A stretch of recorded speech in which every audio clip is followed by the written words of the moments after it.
అక్షరాలు కోటి పుస్తకాలు చెప్పలేని ప్రేమ అమ్మే కదా. అంతం లేని సొంతం పంతం లేని బంధం స్వార్థం లేని రూపం అమ్మే కదా.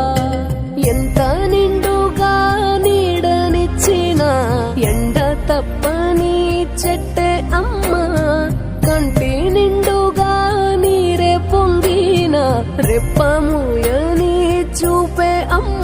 తానో స్వర్గం తానో దుర్గం అని సాధ్యం తన మార్గం.